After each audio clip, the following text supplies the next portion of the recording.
ক্ষেত্রেও আপনার বাৎসরিক যদি অডিট করেন, যেটি অডিট করার ফলে দেখা গেছে যে কোনো কারণে আপনি ভ্যাট বেশি দিয়ে ফেলছেন, যে বেশি দিয়ে থাকেন, তাহলে পরে সেই অতিরিক্ত ভ্যাট যেটি দিয়েছেন সেটিকে আপনি কিন্তু এই হ্রাসকারী সমন্বয় হিসেবে ফেরত নিতে পারেন। এরপরে ক্রেডিট নোটের মাধ্যমে হ্রাসকারী সমন্বয় করতে পারেন। যেমন আমি একটা অ্যাজ ফর এক্সাম্পল আপনার বলি। আমরা যেমন মোবাইলে যখন রিচার্জ করি তখন কি হয়? আমরা ৳৩০০ রিচার্জ করি। ৳৩০০ রিচার্জ করার ফলে মোবাইল কোম্পানি করে কি আপনার কাছ থেকে 15% ভ্যাট এবং 15% এসডি সাথে, সাথে কেটে নেয়। এবং আপনি কিছুদিন পর এই ৳৩০০ র মধ্যে ৳200 ভয়েস কল করলেন, টক টাইম নিলেন আর ৳100 ইন্টারনেট নিলেন। এখন ৳100 ইন্টারনেটের মধ্যে দেখা গেল যে এখানে আপনার আ এ এখানে ভ্যাট হচ্ছে 5%, এসডি হচ্ছে 15%। অর্থাৎ আগে আপনার কাছ থেকে মোবাইল কোম্পানি কেটে নিয়েছিল 15% ভ্যাট। এখন আপনার ভ্যাট হচ্ছে 5%। তাহলে ভ্যাটের পরিমাণটা কমে গেছে। অতএব আপনার টক টাইমের পরিমাণটা বেড়ে যাবে। তো সেই হিসাবে তখন আপনার কিছু টাকা ফেরত দিতে হবে। তখন এই যে ক্রেডিট নোটের মাধ্যমে সেটি কিন্তু মোবাইল কোম্পানিগুলো এটাকে অ্যাডজাস্ট করে। এবং আপনাদের ক্ষেত্রেও যদি মনে করেন কোনো একটা উপকরণ আপনি কিনে নিয়ে আসলেন। কিনে নিয়ে আসার ফলে দেখা গেল যে সেই উপকরণটার কোয়ালিটি ঠিক নাই। এখন এটা আপনি মূসক চালানের মাধ্যমে কিনে নিয়ে আসছেন। এখন আপনাকে কি করতে হবে? যেহেতু কোয়ালিটি ঠিক নাই, এইটা আপনি এনে খাতার মধ্যে কি করেছেন? আপনার খাতার মধ্যে এটা এন্ট্রি করেছেন এবং আপনি অ্যাডজাস্ট ও করে ফেলেছেন। তাহলে এটিও আপনাকে ক্রেডিট নোটের মধ্যে ফেরত দিতে হবে। এটি আ এটি ক্রেডিট নোট না, এটি ডেবিট নোটের মাধ্যমে ফেরত দিতে হবে। ফেরত দেওয়ার ফলে আ আপনার এখানে এ আপনার এখান থেকে কি হবে? আপনি যে ভ্যাটটা অ্যাডজাস্ট করেছেন, এইটা এখন সরকারের যেহেতু আপনি ফেরত নিয়ে ফেলেছেন, এটা তখন ওই পজিটিভ ইয়েতে চলে যাবে। এবং যার ওখানে যিনি এখানে হবে, যে সাপ্লায়ার, তার এখানে ক্রেডিট হয়ে যাবে। ক্রেডিট হওয়ার ফলে তার এখানে আবার এটা এড হবে। আপনার থেকে মাইনাস হবে। আচ্ছা, রপ্তানির ক্ষেত্রে পরিশোধিত উপকরণ, আপনি যদি কোনো পণ্য রপ্তানি করে থাকেন, যদি আপনি মনে করেন ল্যাপটপ রপ্তানি করে থাকেন, তাহলে রপ্তানি করার ফলে এই ল্যাপটপের যে উপকরণগুলো আছে, সেই উপকরণের উপরে যে ভ্যাট পরিশোধ করেছেন, সেই ভ্যাটটা আপনি সরকারের নিয়ম অনুসারে আপনি এটাকে ফেরত পাবেন। তাহলে এই যে রপ্তানির জন্য যে ফেরত, সেটি কিন্তু এই হ্রাসকারী সমন্বয় হিসাবে আপনাকে ফেরত দিতে হবে। মূসক হার যদি কখনো কমে যায়, 15% এর জায়গায় 10% হয়ে যায়, তখনও আপনাকে হ্রাসকারী সমন্বয় হিসেবে ফেরত দিতে হবে। তারপরে পরবর্তী কর নেতিবাচক অর্থের জের টানা, যদি কখনো দেখা যায় যে নেতিবাচক অর্থ হলো এরকম যে আ এ আপনি মনে করেন যে আপনি আমদানি করেছেন। কিছুটা আমদানি করাতে আপনার ভ্যাটের পরিমাণ, আমদানির উপরে আপনি ভ্যাট পরিশোধ করেছেন ৳১,০০,০০০। এখন আ আপনি সেপ্টেম্বর মাসে যখন রিটার্ন সাবমিট করলেন, তখন আপনার প্রদেয়, অর্থাৎ আপনার সরকারের কাছে আপনার ট্যাক্স লায়াবিলিটি হয়েছে ৳৫০,০০০। তাহলে আপনি সরকারকে পরিশোধ করছেন ৳১,০০,০০০। আপনি সরকার আপনার কাছে সেপ্টেম্বর মাসে আপনার প্রদেয় হচ্ছে ৳৫০,০০০। তাহলে আপনি এখানে সরকারের কাছে আরো ৳৫০,০০০ পান। আর এই যে ৳৫০,০০০ পান, এটা তো ৳৫০,০০০ আপনার যে ট্যাক্স লায়াবিলিটি হয়েছে তার থেকে ফেরত দেওয়ার কোন সুযোগ নাই।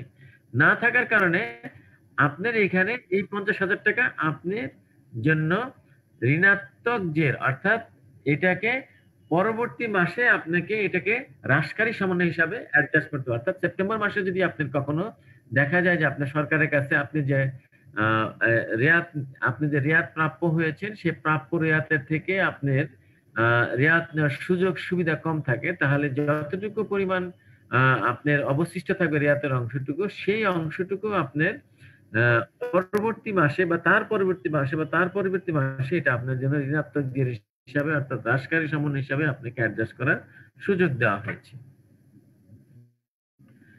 তারপরে কোনো অতিরিক্ত কর যদি পরিশোধ করে থাকেন, সেটিও আপনাকে হ্রাসকারী সমন্বয় হিসাবে আপনি ফেরত নিতে পারবেন। নির্ধারিত অন্য কোনো পাওনা যদি আপনার কাছে, আপনি সরকারের কাছে যদি অন্য কোনো পাওনা পেয়ে থাকেন, দেখা গেল যে আপনার একটা সরকারের কাছে অনেকদিন আগে আপনি একটা রিফান্ড ক্লেইম করেছেন বা অনেক আগে, সেটা যদি আ আপনার থেকে থাকে, সেটাও এখানে আ আ মানে এখনকার না, এর আগের কোনো পাওনা যদি থেকে থাকে, সেটি আপনি হ্রাসকারী সমন্বয় হিসেবে দিতে পারবেন। তো আমরা মনে হয় এই পর্যন্ত করার পরে আমি আপনাদের কাছ থেকে কিছু আ আরো কিছু প্রশ্ন নিয়ে নেই। আপনাদের কারণ এইটি আ সামনে যত যাব আপনারা ভুলে যাবেন। আমার মনে হয় যে আপনাদের এখনকার জিজ্ঞাসাগুলো আমি যদি আনসার দিয়ে দিই তাহলে আমাদের জন্য ভালো হয়, আপনাদের বুঝতে সুবিধা হবে। ধন্যবাদ। কারো কোনো কোশ্চেন থাকলে দয়া করে চ্যাট বক্সে লিখতে পারেন, সুবিধা হবে। চ্যাট বক্সে লিখে দিলে সুবিধা হবে। আমি এখানে দেখতে পাচ্ছি ফরহাদ ভাই আছেন। ফরহাদ ভাই কোনো কোনো কোশ্চেন অ্যাড করবেন কিনা? ফরহাদ ভাই, ফরহাদ হোসেন, আনমিউট করে কথা বলতে হবে।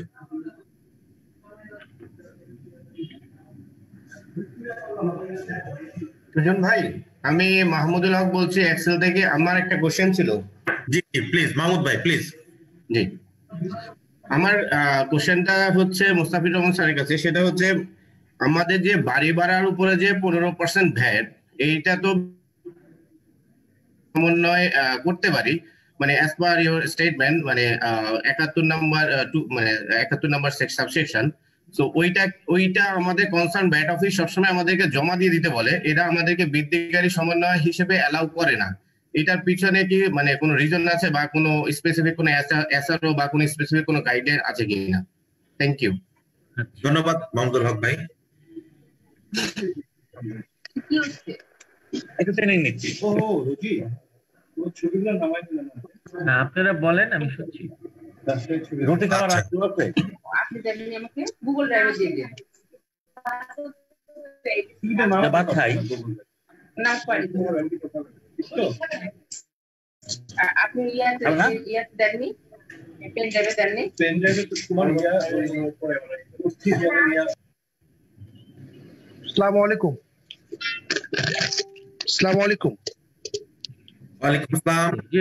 আমার একটা প্রশ্ন ছিল, আমরা যারা লিমিটেড কোম্পানি যারা ব্যবসা করছি, তারা আমাদেরকে অ্যাডসোর্সে যে কোনো পারচেজের এগেইনস্টে অ্যাডসোর্স ডিডাকশন করতে হবে, যেটা আমরা ব্যক্তিগতভাবে ব্যবহার, অর্থাৎ কোম্পানির ব্যক্তিগতভাবে ব্যবহার্য জিনিসপত্র। কিন্তু যখন আমরা ব্যবসার উদ্দেশ্যে কোনো কিছু পারচেজ করি, তখনও কি আমাদেরকে অ্যাডসোর্সে ডিডাক্ট করতে হবে কিনা? ধন্যবাদ।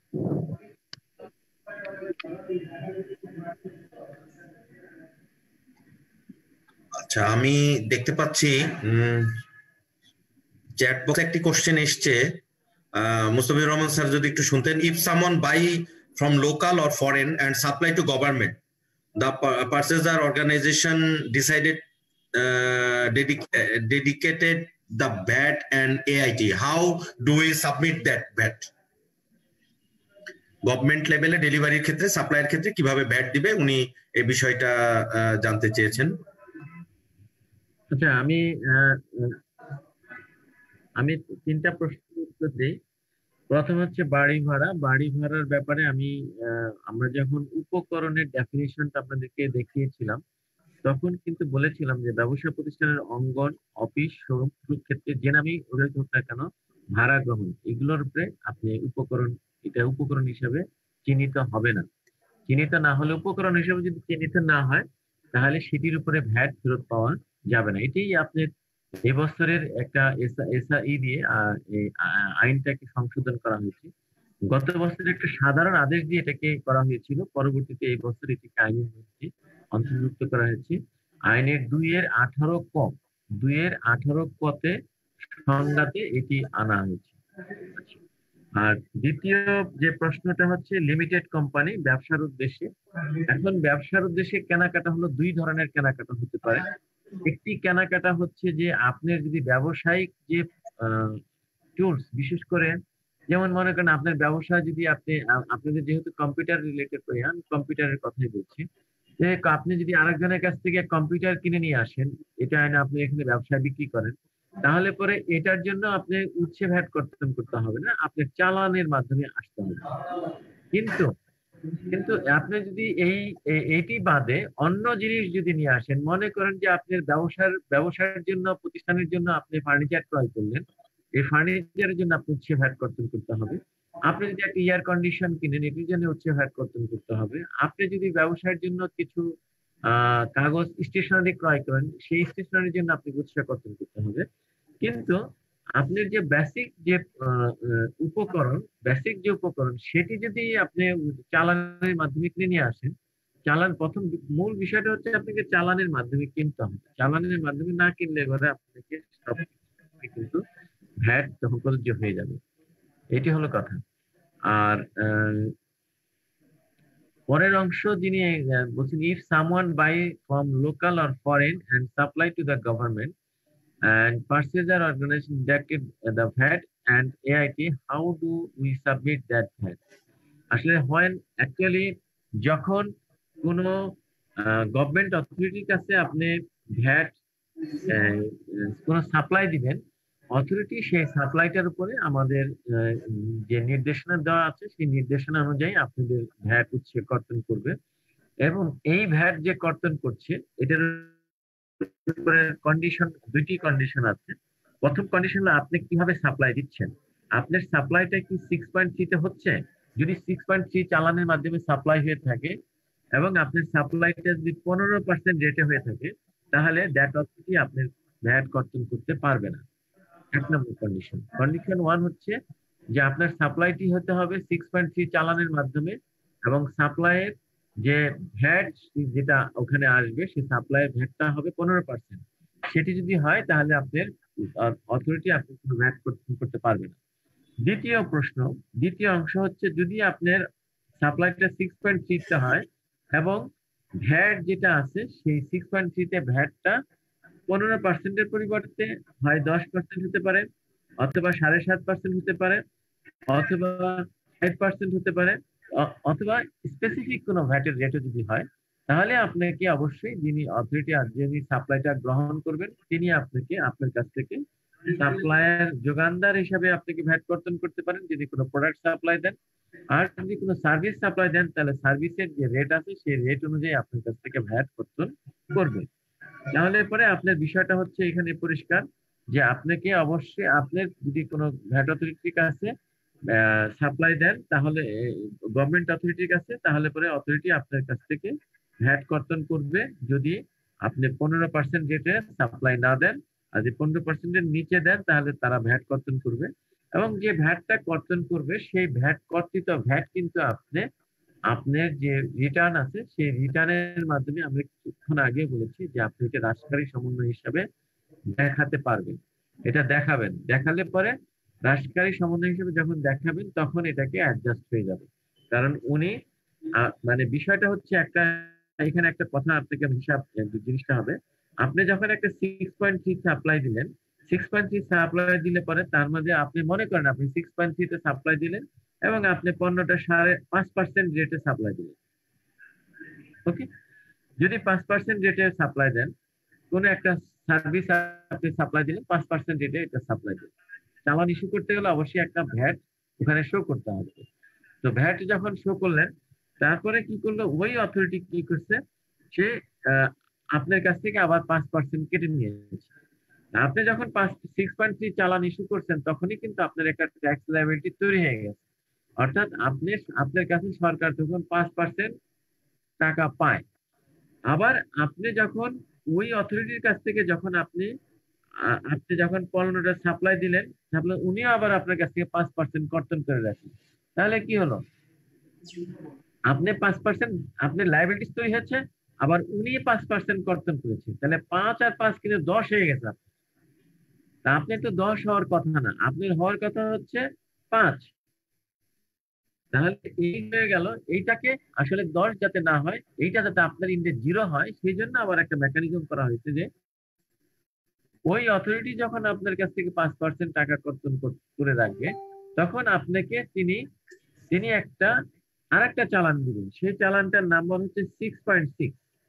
এই যে 6.6 চালানটা দিবেন, এই 6.6 চালানটা দিবেন আপনাকে, আপনি যে 6.3 তে আপনার ট্যাক্স লায়াবিলিটি তৈরি হয়েছে সেই ট্যাক্স লায়াবিলিটিটা মিনিমাইজ করার জন্য অর্থাৎ রিডিউস করার জন্য উনি আপনাকে একটা 6.6 দিবেন। তাহলে পরে 6.3 তে আপনার 5% আপনার ট্যাক্স লায়াবিলিটি তৈরি হয়েছে, আর 6.6 এ আপনার একটা 5% ট্যাক্স লায়াবিলিটি রিডিউস হয়ে গেছে। অর্থাৎ 5% আগে প্লাস হয়েছিল, পরে 5% মাইনাস হয়ে গেছে, অর্থাৎ আপনার ঘরে এখানে ট্যাক্স লায়াবিলিটি তখন আসছে 0। তো এইটি হলো আপনাকে অবশ্যই বোথ সাইডের চালান সংগ্রহ না করলে পরে আপনি কিন্তু এই দায় থেকে আপনি এড়াতে পারবেন। আরেকজন প্রশ্ন করছেন যে could you please explain the explanation number Mushol 0530 regarding VDS of subcontracting bill? এটা কিন্তু আমি যে বক্তব্য দিলাম তার মধ্যে কিন্তু অলরেডি ডেসক্রাইব হয়ে গেছে। সেটি হলো যে সাবকন্ট্রাক্টিং বিলের জন্য এইবার আইনের সেকশন 49 এর 5 এ সম্ভবত একটু চেঞ্জ আনা হয়েছে। অর্থাৎ সাবকন্ট্রাক্টের কোনো সাপ্লাই যদি থেকে থাকে তাহলে সেই সাপ্লাইয়ের উপরে ভ্যাট উৎসে ভ্যাট কর্তন করা হবে না, এটা 49(5) এর মধ্যে বলা আছে। কিন্তু আমার প্রশ্ন হচ্ছে অন্য জায়গায়। আমার প্রশ্ন হচ্ছে যে আপনি যখন সাপ্লাই দিবেন আর যিনি সাবকন্ট্রাক্টর তিনি যখন সাপ্লাইটা গ্রহণ করবেন তখন কি হবে? যিনি মানে মূল কন্ট্রাক্টর যখন আপনি যা সাবকন্ট্রাক্টর আপনি যা সাপ্লাই দিবেন কিন্তু মূল কন্ট্রাক্টর সে সাপ্লাই রিসিভ করবে। তাহলে আপনি যখন সাপ্লাই দিবেন তখন অবশ্যই আপনাকে 6.3 তে সাপ্লাই দিতে হবে। আপনি যদি 6.3 তে সাপ্লাই দিয়ে থাকেন আর উনি আপনার কাছ থেকে ভ্যাট যদি কর্তন না করে থাকেন, ভ্যাট কর্তন না করলে পরে উনি আপনাকে 6.6 দিবে না। তাহলে 6.6 না দিলে পরে আপনার 6.3 ইস্যু মানে আপনার ট্যাক্স লায়াবিলিটি হয়ে গেছে। অর্থাৎ উনি যে টাকাটা কর্তন করতেন সেই টাকাটা আপনাকে এখন দিয়ে দিতে হবে। আমি কি জিনিসটা পরিষ্কার করে বোঝাতে পারছি মিস্টার? হ্যাঁ জি স্যার, আমি বুঝতে পারছি।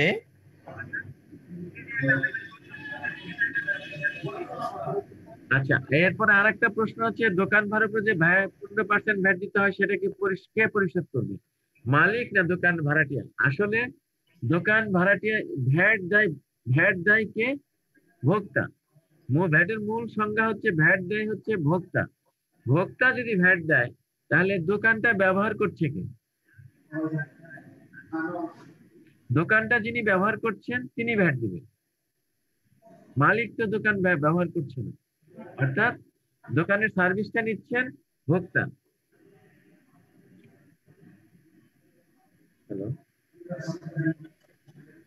হ্যালো হ্যালো হ্যালো টেলিফোনে বলবেন, মোবাইলে বলবেন, প্যাসেঞ্জার।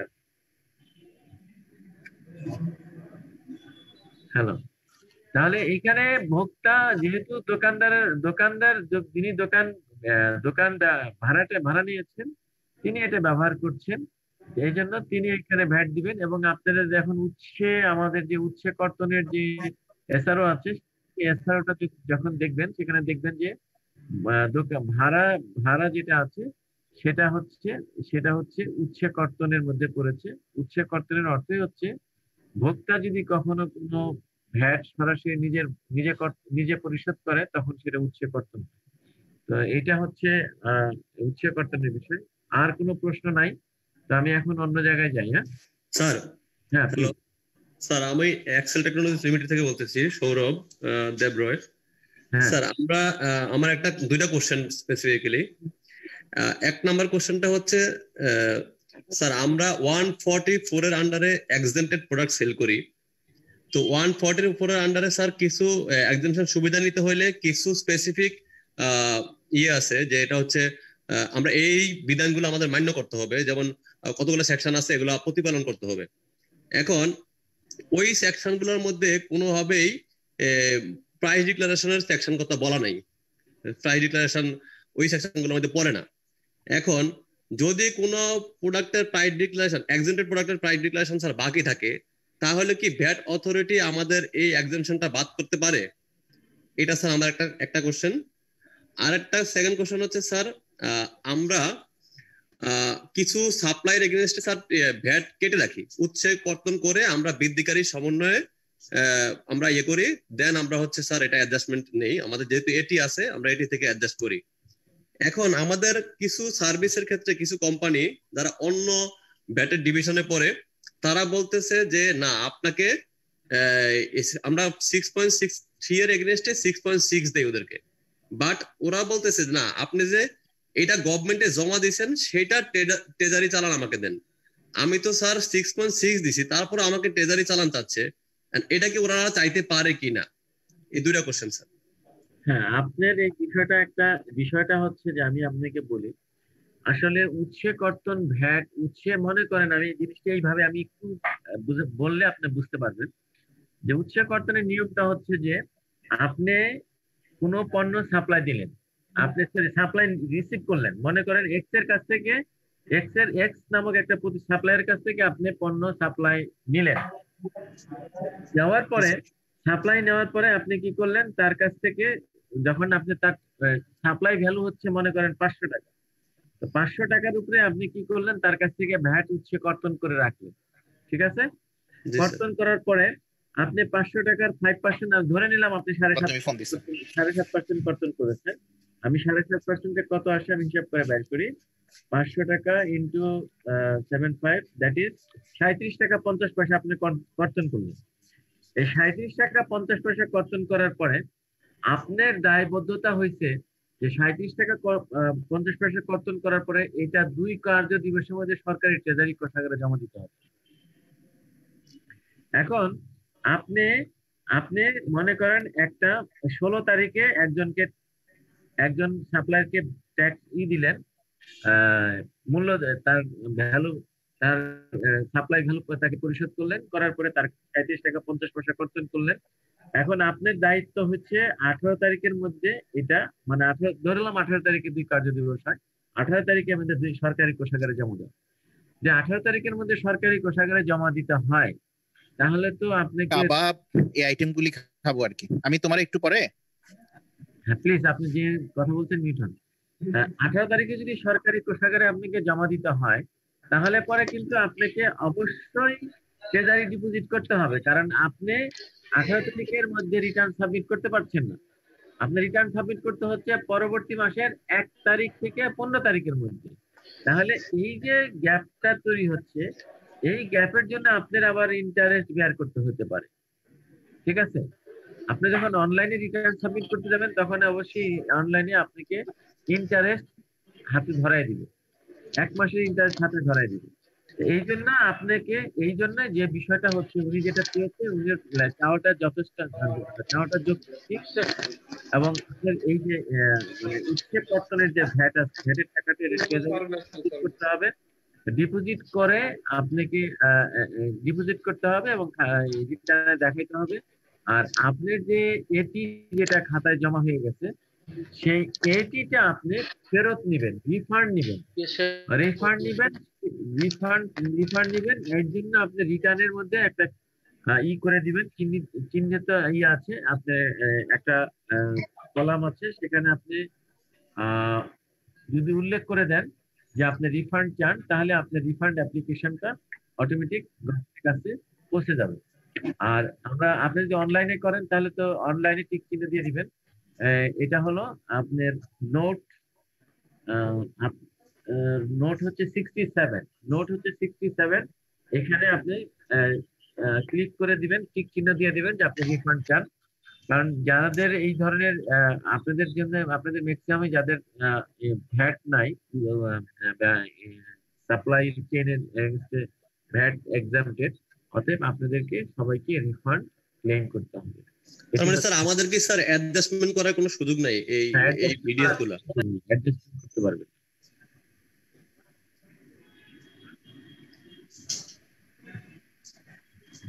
মানে অ্যাডজাস্টমেন্ট করতে গেলে ওই যে আপনার ট্যাক্স লায়াবিলিটি আরো আপনার বাড়বে, আমি সেটাই বলছি।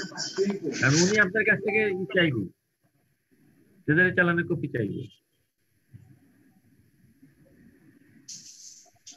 একজন কোশ্চেন করেছিলেন মিস্টার আক্কাস আলী, স্বত্বাধিকারী ডিউ সিনটেক্স কম্পিউটার, 2019-20 অর্থ বছরে ভ্যাট পরিশোধ করি নাই, 20-21 অর্থ বছরে পরিশোধ করতে পারবো কি? আপনি অনলাইনে রিটার্ন সাবমিট করেন, আপনার অনলাইনে দেখবেন যে আপনার রিটার্নের যে অব্লিগেশনটা এটা অনলাইন রিটার্ন অব্লিগেশনটা আপনি শো করবে। শো করলে পরে আপনি একটা করে রিটার্ন সাবমিট করে দিবেন, কোনো সমস্যা নাই। আশা করি আপনি রিটার্ন সাবমিট করতে পারবেন অনলাইনে, কোনো সমস্যা নেই। যদি মানে হার্ড কপি সাবমিট করতে সমস্যা হতে পারে, কিন্তু অনলাইনে রিটার্ন সাবমিট করতে কোনো সমস্যা পাবে না। স্যার আসসালামু আলাইকুম। জি sir sir 144 VAT exemption SRO সেটা যদি আমরা পেতে আমরা যদি চাই তাহলে অনেকগুলো শর্ত মানতে হবে, যেন ধারা 51, 53, 54, 64 ও 107। হ্যাঁ এখানে স্যার ধারা 32-এর কথা উল্লেখ নাই, যেটা হলো প্রাইস ডিক্লারেশন। তো আমার কোশ্চেন হলো, আমি আপনাকে তো বলি নাই যে প্রাইস ডিক্লারেশনটা হচ্ছে কখন নিতে হবে। প্রাইস ডিক্লারেশনটা হচ্ছে যদি আপনি রেয়াত নেন, অর্থাৎ ধারা 46 এর বেনিফিট নেন, তাহলে পরে আপনার প্রাইস ডিক্লারেশনটা আসবে। আর 46 এর বেনিফিট যদি না নেন তাহলে পরে আপনার এই প্রশ্নটা আসবে। এখানে এই বিষয়টা আপনাদের মনে রাখতে হবে। যদি আপনি 46 এর বেনিফিট নেন তাহলে পরে 4.3 লাগবে। আর যদি আপনি 46 এর বেনিফিট না নেন তাহলে আপনার লাগবে না। আর আপনাদের জন্য যেহেতু যেহেতু এই ট্যাক্স নাই, অতএব আপনাদের 46 এর বেনিফিট নেওয়ার কোনো প্রশ্নই আসে না। তবে তবে আমি বলেছি যে আপনাদের মধ্যে কেউ কেউ যদি এরকম করে থাকেন যে আপনারা আহ কোনো পণ্য উৎপাদন করে বিক্রি করেন, আপনারা আপনাদের যে এসআরও যেটা আছে ওয়ান, যেটার মাধ্যমে আমরা আপনাদেরকে ট্যাক্স এক্সাম্পশন করা আছে 144 144, সেই 144 এর উৎপাদন পর্যায়ে আপনি যদি উৎপাদন পর্যায়ে দেখেন, উৎপাদন পর্যায়ে আপনাদের 84, 71 নাই। উৎপাদন পর্যায়ে 84, 71 নাই। তাহলে পরে আপনাকে কি করতে হবে? উচ্চ না থাকলে পরে আপনাকে কি করতে হবে? তখন এটার উপরে ভ্যাটের বন্ধ চলে আসতে হবে। ভ্যাট চলে আসলে আবার যদি আপনার আমদানি এবং উৎপাদন হয় তাহলে আছে, কিন্তু যদি শুধু উৎপাদন হয় তাহলে নাই। তো এই জন্য আমরা বলবো যে এখানে এই জন্য আসছে বিষয়টা যে যাদের নাকি উৎপাদন আছে তাদের জন্য এই বিষয়টা রেলেভেন্ট, কিন্তু যাদের উৎপাদন নাই তাদের জন্য এটা রিলেভেন্ট। কারণ আপনি কম্পিউটার উৎপাদন করলো, কম্পিউটারের পার্টস আপনি নিয়ে আসলেন ট্যাক্স ভ্যাট এক্সাম্পশন ভ্যাট ছাড়া, কিন্তু এর জন্য যে কার্টুন নিয়ে আসছেন সেটি কি করবেন? সেটিকে তো আপনাকে ভ্যাট দিয়ে নিয়ে আসছেন।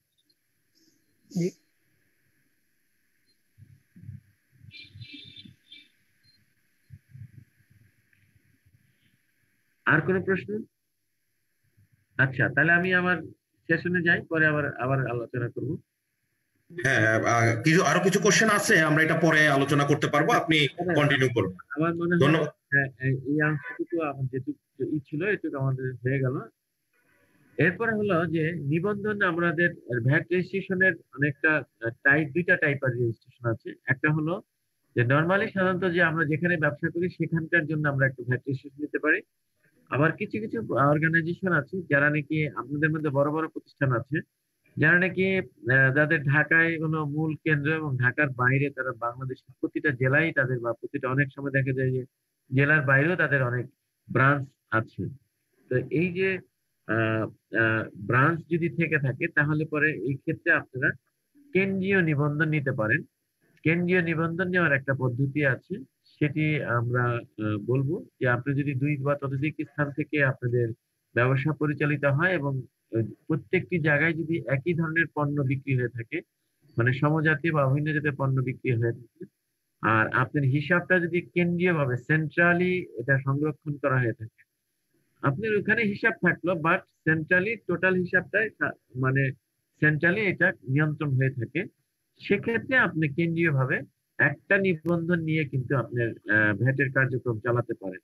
এবং সেক্ষেত্রে যে জিনিসটি হচ্ছে সেজন্য আপনাদের জন্য যেটি লাগবে সেটি হলো যে একটা নিবন্ধন নিবেন, একটা রিটার্ন সাবমিট করতে হবে। পুরা আপনি যদি 64টি জেলায় 64টা ব্রাঞ্চ থাকে, কিন্তু 64টা ব্রাঞ্চের জন্য 64টা রিটার্ন নিবন্ধনও লাগবে না, রিটার্নও দিতে হবে না, শুধুমাত্র একটা নিবন্ধন হলেই আপনাকে এই কার্যক্রম চালাতে পারবেন। এবং এক জায়গা থেকে আরেক জায়গায় যখন পণ্য সরবরাহ করবেন মানে তখন আপনাকে কোনো ভ্যাট দিতে হবে না, একটা চালান ইস্যু করতে হবে। আমাদের মূল কথা হচ্ছে যে আপনাকে চালান ইস্যু করতে হবে। সেই চালানটা নর্মালি যেটি আমরা ভ্যাটের চালান বলি সেটা হলো 6.3, আর যে চালানটা এক জায়গা থেকে আরেক জায়গায় পণ্য আপনি নিজেদের মধ্যে পণ্য আদান প্রদান করবেন সেটি হলো 6.5। তো তাহলে 6.5 এর মাধ্যমে আপনি কোনো চালান আদান প্রদান করতে পারবেন, আপনার কোনো ট্যাক্স দিতে হবে না। কিন্তু এবং আপনি ট্যাক্স দিতে হবে সেন্ট্রালি যে লায়াবিলিটিস তৈরি হবে তার মাধ্যমে। তো এটি হচ্ছে কেন্দ্রীয় নিবন্ধন। আর নরমাল নিবন্ধন তো আমি বললাম যে নরমাল, আপনি যে আপনি একটু প্রশ্নটা একটু লিখে রাখেন, আমরা এই কিছু স্লাইড আমরা কথা বলি।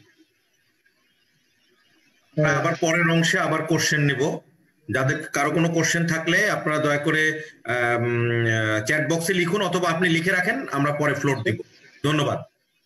আচ্ছা, এরপরে হচ্ছে যে ভ্যাট পরিশোধের, আপনি যখন আমদানি করেন তখন আমদানি কারক হিসেবে দিতে হবে, সরবরাহ করলে সরবরাহকারী হিসেবে ভ্যাট দিতে হবে। আর সরবরাহ গ্রহীতা যিনি থাকেন সেখানে আমদানিকৃত সরবরাহের ক্ষেত্রে সরবরাহ গ্রহীতা। এখানে একটা বিষয় আছে, যখন কোনো পণ্য আমদানি করি তখন শুধু আমদানি করার ভ্যাট দেয়। কিন্তু এরকম কোনো যদি হয়, এবং আপনাদের ক্ষেত্রে এরকম ঘটনা ঘটতে পারে, যেমন আপনারা কোনো সেবা আমদানি করলেন, সেবা আমদানিটা কি হতে পারে আপনাদের হয়তো জানেন, যে আপনারা একটা কোনো একটা মানে সফটওয়্যারের কোনো একটা কাজের জন্য আপনি বাইরের কোনো প্রতিষ্ঠানের কাছ থেকে একটা সার্ভিস গ্রহণ করলেন, তাহলে এই যে সেবাটা আপনি কারো কাছ থেকে নিলেন, এটি হচ্ছে সেবা আমদানি। এবং ভ্যাট আইনের সেকশন 20(2)তে বলা আছে, যদি কোনো সেবা আমদানি হয় তাহলে পরে ওটা আপনাকে রিটার্নের দুই পাশেই দেখাইতে হবে। অর্থাৎ এটা একবার আপনাকে উপকরণ কর হিসেবে দেখাতে হবে, আবার এটাকে আবার উৎপাদ কর হিসেবে দেখাতে হবে। অতএব এই বিষয়টাকে আপনাকে মনে রাখতে হবে যদি আপনাদের মধ্যে যাদের এই সেবা আমদানির বিষয়টা আছে। অন্যান্য ক্ষেত্রে সরবরাহকারী এবং সরবরাহ গ্রহণকারী, অন্যান্য ক্ষেত্রে যেমন মনে করেন যে আমাদের বাড়ি ভাড়ার ক্ষেত্রে আছে, অনেক সময় দেখা যায় যে বাড়ি ভাড়া, এই জন্য এটা নিয়ে অনেক প্রশ্ন উঠে, এই জন্য এটাকে এখানে আনা হয়েছে। শূন্য হার বিশিষ্ট এটি আসলে আমাদের যারা আমরা এখানে আছি তাদের জন্য অতটা ই না, যাদের রপ্তানি করবেন শুধু তাদের জন্যই বলবো, যারা পণ্য রপ্তানি করেন বা কোনো সফটওয়্যার রপ্তানি করেন, তাদের এই রপ্তানির বিপরীতে ভ্যাট হচ্ছে 0। আবার যদি কোনো পণ্য মনে করেন যে অনেক সময় দেখা যায় যে আপনি জানেন, আপনারা হয়তো শুনবেন যে যখন কোনো একটা বিদেশি জাহাজ বাংলাদেশে আসে, সেই জাহাজে যারা ক্রু থাকে তারা কি কখনো কখনো করে কি জাহাজ থেকে নেমে দেশের লোকাল মার্কেটে যায়, লোকাল মার্কেট থেকে পণ্য কিনে তারা জাহাজে উঠে তাদের প্রয়োজনীয় কিছু কিছু এই যে পণ্যগুলো তারা কিনে, এটা কিন্তু আবার 0 হার বিশিষ্ট হবে, এটার উপরে তখন ভ্যাট হবে না। কিন্তু এর কিছু ফর্মালিটি। ট্যাক্স নিরূপণ হচ্ছে যে আপনি যখন কোনো সাপ্লাই দিবেন, সেই সাপ্লাইয়ের উপরে যে কর হবে সেই করটা, আর আপনার সাপ্লাইয়ের উপরে যদি সম্পূরক শুল্ক থাকে তাহলে সম্পূরক শুল্ক, এই দুটি যোগ করে আপনার প্রদেয় কর হবে।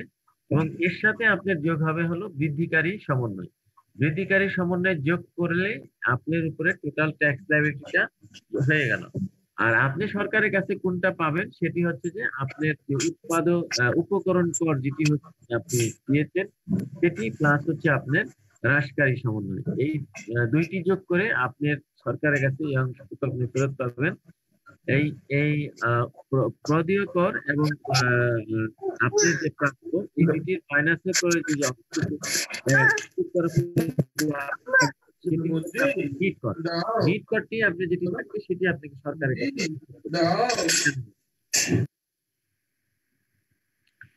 এটি আমরা বলেছিলাম যে আপনি যদি 46 এর বেনিফিট নেন, এটি হচ্ছে আমাদের 46, অর্থাৎ মানে 80 এর বেনিফিট যদি আপনি নিতে চান, 46 এর বেনিফিট নিতে চান, তাহলে পরে আপনাকে 4.3 জমা দিতে হবে। আর এটি যদি আপনি বেনিফিট না নিতে চান তাহলে আপনাকে 4.3 দিতে হবে না। তো এখানে আমি খুব তাড়াতাড়ি ইন শর্ট বলছি যে আপনার সাপ্লাই ভ্যালু 1 লক্ষ টাকার উপর হলে পরে অবশ্যই আপনাকে ব্যাংকিং চ্যানেলে মূল্য পরিশোধ করতে হবে। তারপরে আপনি যে সরবরাহ দাখিল পত্রে সেবা সরবরাহের উৎপাদন কর প্রদর্শন করা না হলে পরে, হ্যাঁ, এটা ওই দাখিল পত্রের সাব ফর্ম আছে, সেই সাব ফর্মে আপনাকে প্রদর্শন করতে হবে। কর চালানপত্র বিল অফ এন্ট্রির তারিখে, যে তারিখে আপনার চালানপত্র ইস্যু হবে সেই তারিখ বা তার পরবর্তী 4টি কর মেয়াদের মধ্যে আপনাকে এই উৎপাদ কর যেটি আছে সেটি ফেরত নিতে হবে। আহ, অন্যের অধিকারে যদি বা দখলে থাকে তাহলে তার উপরে আপনি ভ্যাট ক্লেম করতে পারবেন না। বিধি দ্বারা নির্ধারিত ক্রয় হিসাব এবং বিক্রয় হিসাব পুস্তকে যদি আপনি অন্তর্ভুক্ত না করেন তাহলে পরে আপনারা ভ্যাট ফেরত পাবেন না। কর চালান পত্রের ক্রেতা বিক্রেতা ভাই নাম এবং নিবন্ধন নাম্বার যদি না থাকে তাহলে পরে ভ্যাট ফেরত পাবেন না।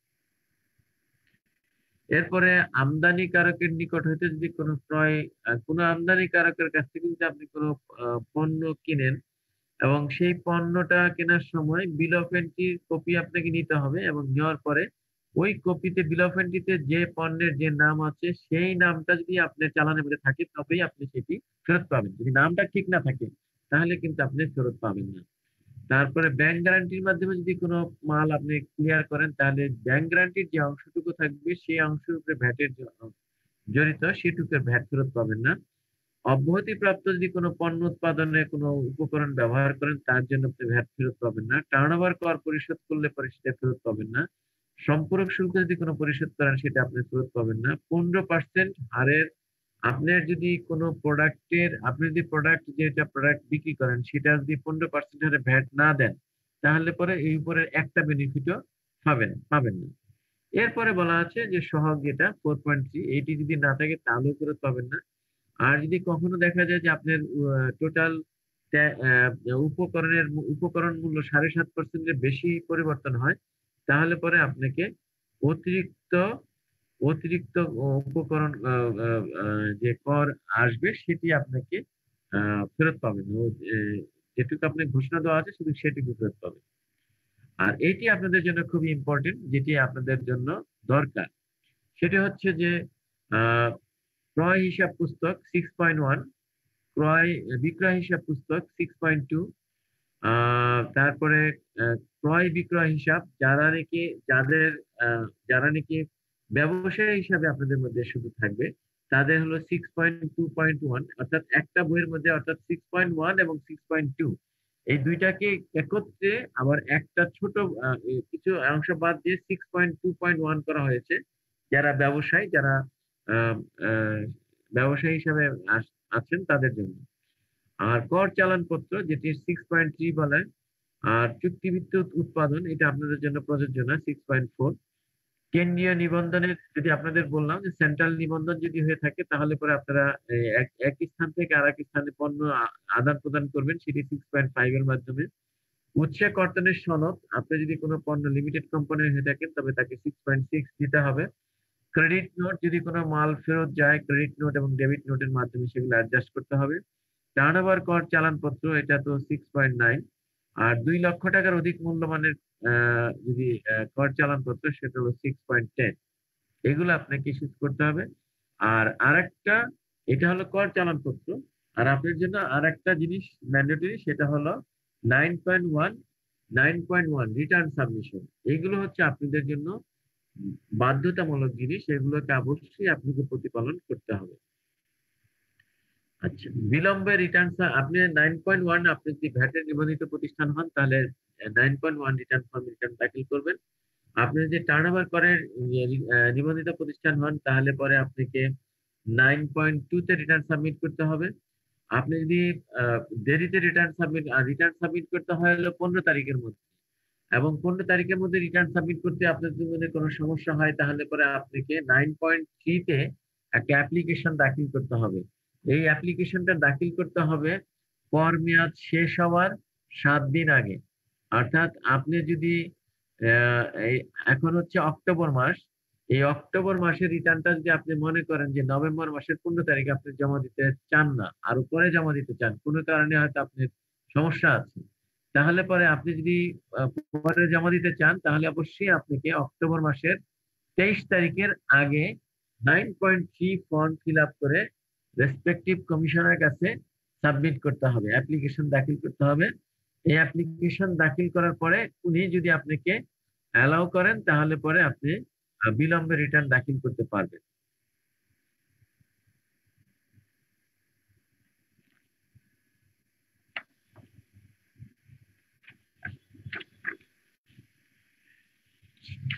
এরপরে হলো আমাদের 9.4 ফর্ম 9.4 হলো আপনি যদি কোনো রিটার্ন সংশোধন করতে হয়, যেটা দাখিল করছেন সেটার জন্য রিটার্ন সংশোধন করতে হয়, তাহলে 9.4 ফর্মের মাধ্যমে সেটা সংশোধন করতে পারে। এই হচ্ছে আমাদের রিটার্নের এই কয়েকটা জিনিস আপনাদের জন্য খুবই ইম্পর্টেন্ট, এগুলো আপনাদেরকে মেনটেন করতে হবে। এই হচ্ছে আমাদের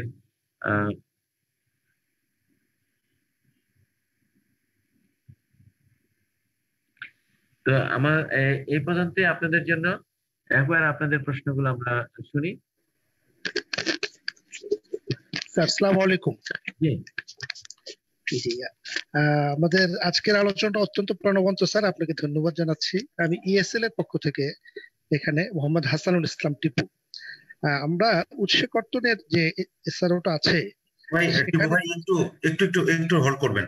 আমাদের মধ্যে কেউ কি স্ক্রিনে দাগ দিচ্ছেন কিনা? মনে হচ্ছে কেউ দাগ দিচ্ছে, একটা আমাকে চলে আসছে। হ্যাঁ হ্যাঁ, মুস্তাফিজুর রহমান স্যার আপনি যদি স্ক্রিনটা শেয়ারটা অফ করে আবার ওপেন করেন তাহলে এই দাগগুলো চলে যাবে। ওকে ওকে, প্লিজ টিপু ভাই কন্টিনিউ করেন। সেটা হলো যে ওইখানে 7 নম্বর সরবরাহকারীর করণীয় অংশের 4 নম্বর উপ অংশে বলা হচ্ছে যে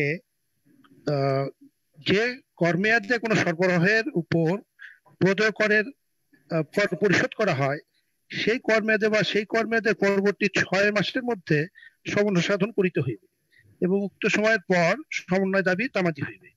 এই ক্ষেত্রে যেটা সহজভাবে বলা যায়, আমি যদি কোনো 6.3 ইস্যু করি যোগানদার হিসেবে এবং সেই যার কাছে সাপ্লাই করব তার কাছ থেকে যদি আমি 6.6 না পাই, তাহলে আমি আমার যে 6.3 এর জন্য যে টাকা জমা দেব সেটা তামাদি হয়ে যাবে। তো এই ক্ষেত্রে আমাদের যেটা হয় সেটা হলো যে সাধারণত আমরা সরকারি এবং বেসরকারি কোন সরবরাহ সাধারণত প্রদান করে থাকলে দেখা যায় 1 বছরও আমরা 6.6 পাই না। সাধারণত সরকারিরা তো দিতেই চায় না 6.6, দিলেও সেটা দেখা যায় 1 বছর একাধিক বছরও সেখানে লেগে যায়। এই ক্লোজটা হওয়ার ফলে আমাদের এই ব্যবসার জন্য একটা বড় হুমকি হয়ে দাঁড়িয়েছে। এই ব্যাপারে আপনার একটু পরামর্শ আমরা চাই। ধন্যবাদ স্যার। একটু আনমিউট করে নিতে হবে, একটু আনমিউট করে নিতে হবে।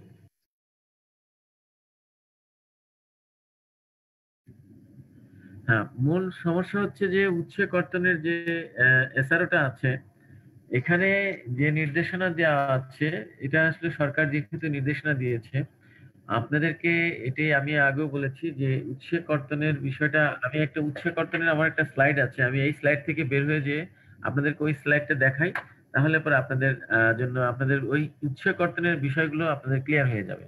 তো আমি আপনাদের প্রশ্নগুলো আমাদেরকে বলতে থাকেন, আমি এখান থেকে বের হতে থাকি।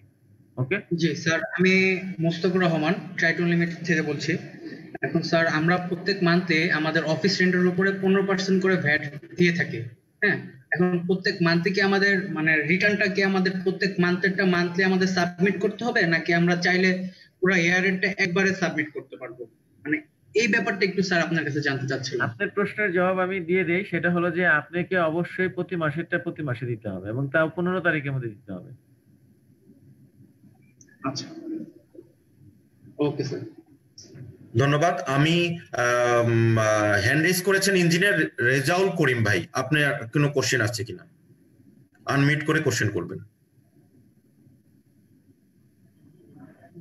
আসসালামু আলাইকুম, আমি রেজাউল করিম বলছিলাম টিএনএস ইঞ্জিনিয়ারিং লিমিটেড থেকে। আপনাকে শোনা যাচ্ছে না, আপনাকে একটু জোরে বলতে হবে। জি, আমি রেজাউল করিম বলছিলাম টিএনএস ইঞ্জিনিয়ারিং লিমিটেড থেকে। শুনতে পাচ্ছেন সুজন ভাই? না, অনেক আপনার অনেক আস্তে হচ্ছে, দেখবেন আপনার মাইক্রোফোনটা। মাইক্রোফোন তো ইয়ে করা আছে। আচ্ছা, আমি দেখছি আমার মাইক্রোফোন। আপনি মাইক্রোফোনটা একটু কাছে নিয়ে নেন, সেক্ষেত্রে কোনো প্রবলেম হবে না। আপনি একটু দূরে নিয়ে কথা বলতেছেন। হ্যাঁ, এখন কি শুনতে পাচ্ছেন? জি জি, বলেন। জি, আমি বেসিক্যালি বেশিরভাগ কাজ করি গার্মেন্টস ইন্ডাস্ট্রি গুলোর সঙ্গে, যারা এক্সপোর্ট রিলেটেড কাজ করে। তো যেই সমস্যা আমরা পড়ি, দেখা যায় যে একটা প্রোডাক্ট সেল করলাম, বেশিরভাগ আমরা ক্রেডিটেই সেল করে থাকি। এবং এই টাকাগুলা আসতে দেখা যায় 3 মাস 6 মাস 1 বছর 2 বছর, এমনকি এমন কিছু কিছু কাস্টমার আছে যেখান থেকে আমরা কোনো পেমেন্টই পাই না, মানে তারা পুরো টাকাই গায়েব করে দেয়। তো দেখা গেল যে আমি একটা প্রোডাক্ট ইম্পোর্টারের কাছ থেকে নিলাম অথবা আমি ইম্পোর্ট করেছি, সেটা আমি সাপ্লাই করলাম, এটার উপর ভ্যাট দিলাম, সবকিছু করলাম, কিন্তু আমি মূল টাকাটাই আর ফেরতই পেলাম না সেখান থেকে। আসলে এই ক্ষেত্রে গভর্নমেন্টের নির্দেশনা কি? আমার আরেকটা কোশ্চেন হলো স্যার, ধরেন আমি আমার বসবাসের জন্য আমি একটা ফ্ল্যাট কিনেছি আমার থাকার জন্য, এখন আমি চাকরি ছেড়ে দিয়ে আমি নতুন ব্যবসা শুরু করলাম, আমার এই ফ্ল্যাটের একটা অংশকে আমি অফিস বানিয়েছি, হয়তো 2টা রুমকে আমি অফিস বানিয়ে অফিস পরিচালনা করছি, আমি কোনো ইম্পোর্টারের কাছ থেকে প্রোডাক্ট আনি এবং বিক্রি করি। সেই ক্ষেত্রে আমার ভ্যাট, এই আমার অফিস তো রেন্টের না, এটা আমার বাসাটাকে আমি অফিস ইউজ করছি বা সেই ক্ষেত্রে আমি স্যার আসলে আমার ভ্যাটের বিষয়টা কি হবে? আরেকটা বিষয় হলো যে আমরা যখন কোনো ইম্পোর্টারের কাছ থেকে প্রোডাক্ট কিনে এনে রিসেল করি, সেই রিসেল করি তখন কিন্তু সবসময় ইম্পোর্টারের কাছ থেকে আমরা প্রপার স্যার যেটা বললেন যে বিল অফ এন্ট্রি বা অন্যান্য কাগজগুলা কিন্তু আমরা সবসময় নিতে পারি না। তো যদি ওনারা আমাদেরকে প্রপার এই ডকুমেন্টগুলো প্রদান না করেন, সেই ক্ষেত্রে আসলে আমাদের করণীয় কি, এবং আমরা তখন সেল করতে গেলে রিসেল করতে গেলে আমরা কিভাবে করব, এটা একটা বিষয়। আরেকটা বিষয় হলো স্যার যে আমরা যখন মার্কেটে সেল করতে যাই, কিছু কোম্পানি আছে ধরেন 1 ম্যান কোম্পানি 2 ম্যান কোম্পানি, যাদের হয়তো ঠিকমতো ভ্যাট রেজিস্ট্রেশন নাই, তারা কোনো একটা প্রোডাক্ট কাস্টমারকে অফার করছে উইদাউট ভ্যাট ট্যাক্স, এগুলোকে ক্যালকুলেশন না করেই। কিন্তু আমরা যখন প্রপার ওয়েতে গভর্নমেন্টকে ভ্যাট দেওয়ার জন্য প্রপার ওয়েতে ক্যালকুলেশন করি, তো বেসিক্যালি আমাদের প্রাইস তখন তাদের থেকে হাই থাকে। তো যেই কোম্পানিগুলো পারচেজ করছে তারা কিন্তু ভ্যাট ট্যাক্স এসব বিষয়কে তারা আমলে নিচ্ছে না, তারা বলতেছে আমার এগুলো লাগবে না ভাই, আমার প্রোডাক্ট হলেই চলবে। তো বেসিক্যালি দেখা যায় যে আমার প্রোডাক্টের প্রাইস তার।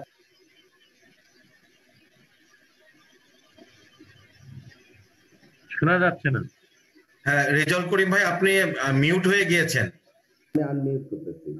আচ্ছা হ্যাঁ, তো সেই ক্ষেত্রে দেখা যায় যে কাস্টমার, আমরা 10 জায়গা থেকে 10 জন অফার করছে একটা প্রতিষ্ঠানে, আমি আশা করি সবাই ভুক্তভোগী এই বিষয়টা নিয়ে। তো যে ভ্যাট ট্যাক্স সবগুলাকে অ্যাড করে এবং প্রপার গভর্নমেন্ট নিয়ম অনুযায়ী অফার করলো, দেখা গেল সেই কাজটা পাচ্ছে না ওই 1 ম্যান কোম্পানি যার কোনো ভ্যাট রেজিস্ট্রেশনই নাই, তার কাছ থেকে পারচেজ করতেছে।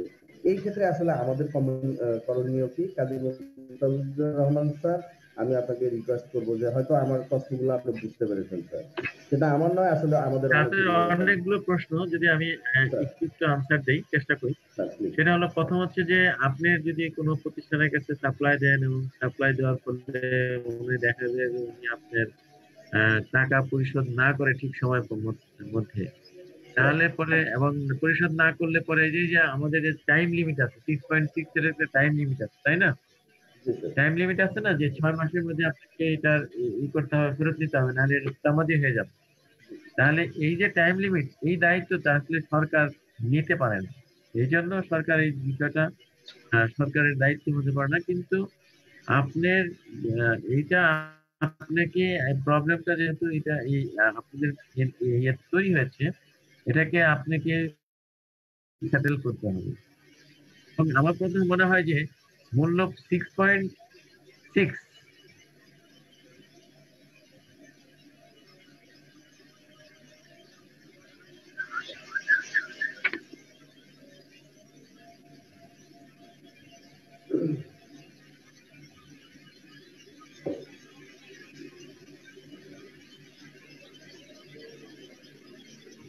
তো 6.3 এবং 6.6 এর মধ্যে যে রিলেশনটা, সেটা হলো যে আপনি যে কর্মমেয়াদে আপনি 6.3 সাপ্লাই দিবেন, তার পরবর্তী 6 কর্মমেয়াদের মধ্যে আপনি এটাকে সমন্বয় করতে হবে 6.6 দিয়ে।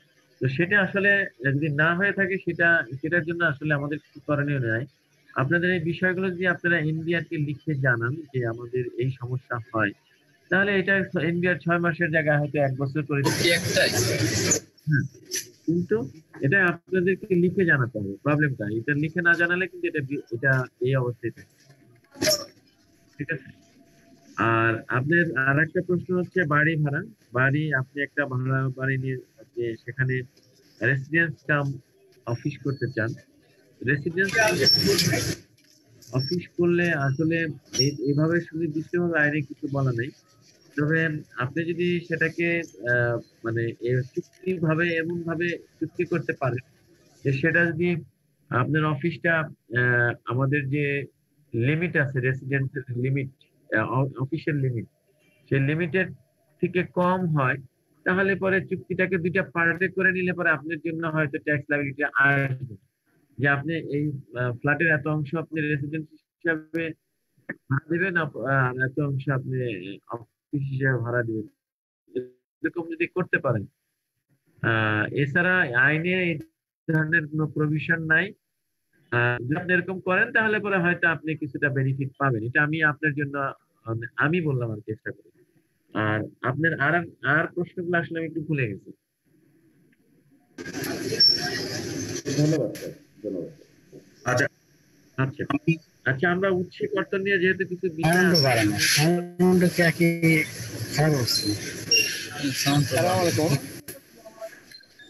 জি, আমি শুনতে পাচ্ছি না আপনাকে।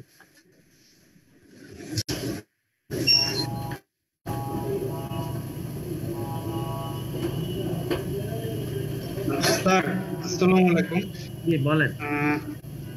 স্যার এই যে আমরা যে মানে অফিস রেন্টের উপরে যে ব্যাংকের সুদে যে টাকাটা দেই, ব্যাংক থেকে কি কোনো কপি, ব্যাংকে তো স্যার 2টা কপি রেখে দেয় আমাদের চালানের, এখন ব্যাংক থেকে কি কোনো কপি মানে পাঠানো হয় নাকি আমাদের নিজে পাঠানো লাগবে, মানে নিজেদের থ্রুতে নাকি ব্যাংকের থ্রুতে? ভ্যাটটা কে কর্তন করে? মানে ভ্যাট আপনি যখন ব্যাংকে সাপ্লাই দেখেন তখন কি ব্যাংক আপনার কাছ থেকে ভ্যাট কর্তন করে রাখে?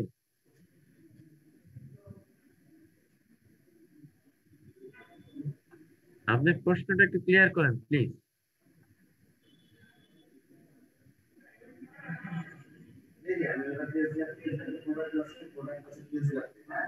আচ্ছা, আপনি একটু প্রশ্নটা ক্লিয়ার হন, আমরা আগাইতে থাকি। হ্যাঁ হ্যাঁ হ্যাঁ, আমরা ইয়েতে চলে যাই পরের। হ্যাঁ, এই উৎস কর্তনের বিষয়টা হচ্ছে যে উৎস আমি আনিসুজ্জামান খান বলছিলাম এক্সেল টেকনোলজি লিমিটেড থেকে।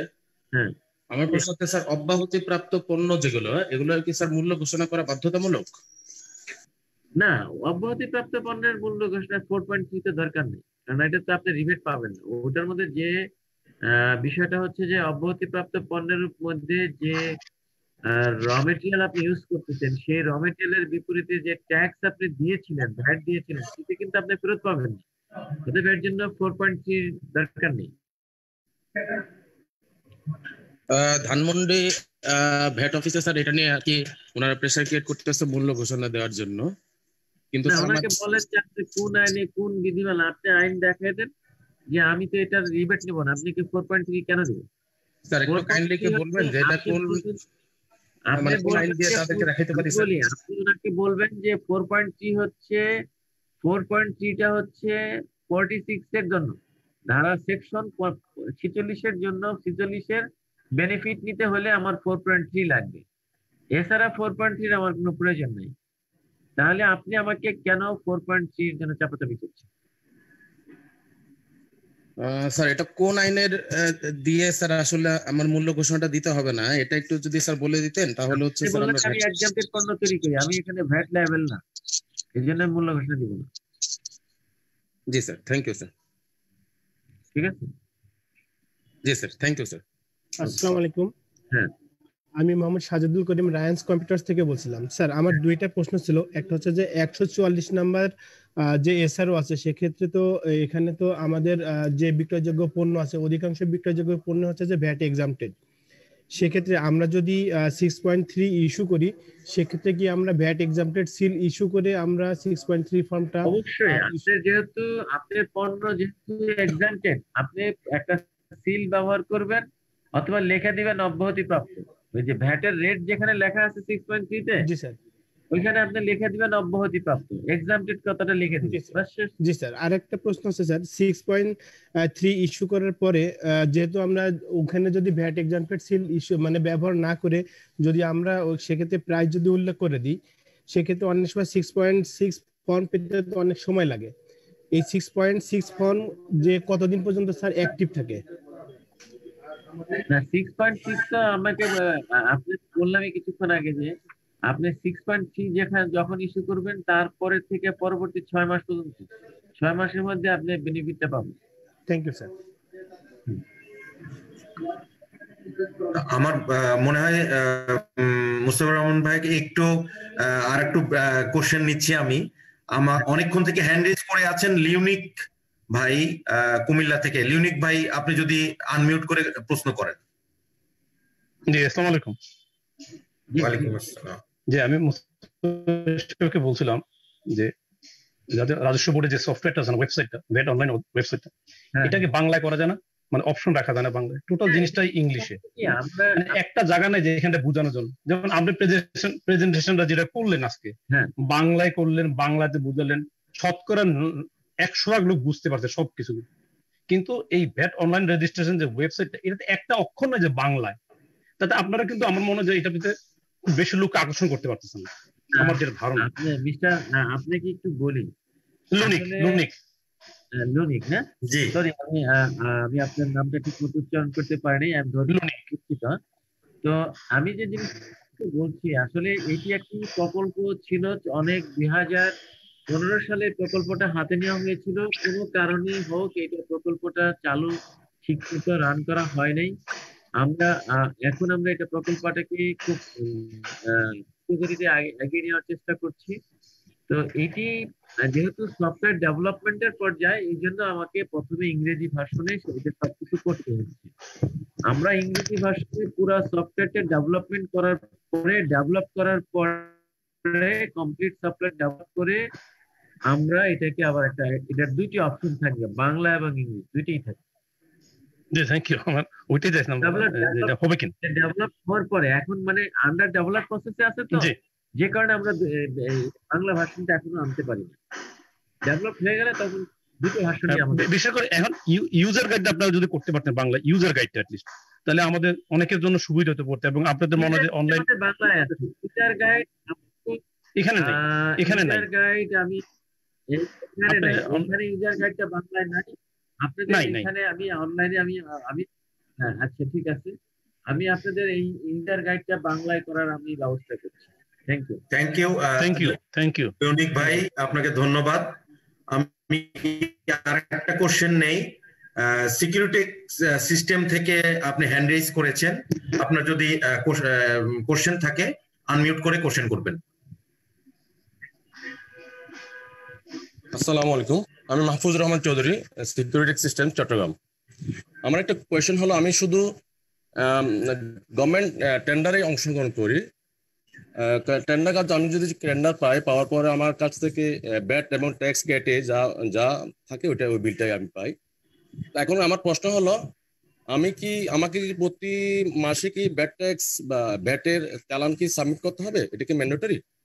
আর কয়েকদিন আগে আমার কাছে একটা মেসেজ আসছিল, আমি নিয়মিত সাবমিট না করলে আমাকে 10,000 টাকা জরিমানা দিতে হবে। এটা আমি এখন কি করতে পারি?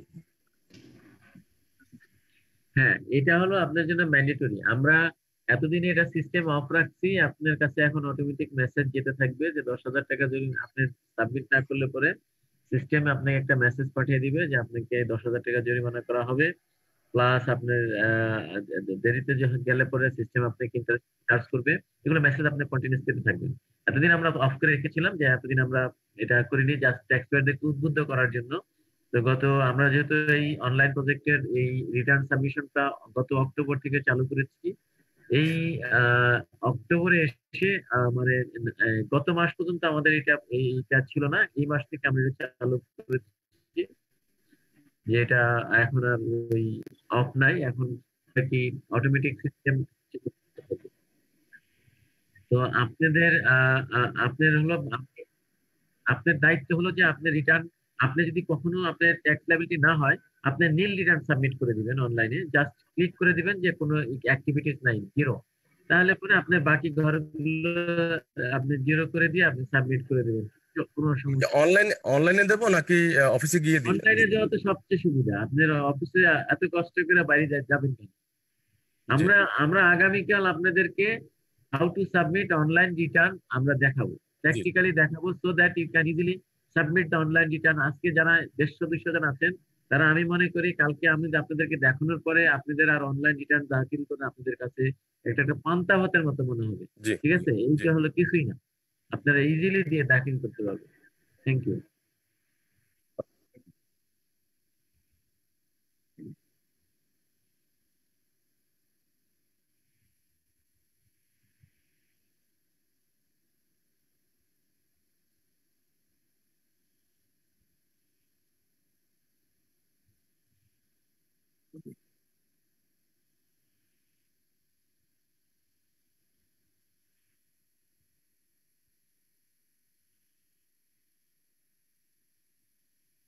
বিষয়টা হচ্ছে কোভিড এর জন্য সরকার গত জুন পর্যন্ত আহ, রেখেছিল, এক্সামিনেশন রেখেছিল যে তুমি লাগবে না, কিন্তু জুনের পরে থেকে সরকার এটা প্রত্যাহার করে নিয়েছে।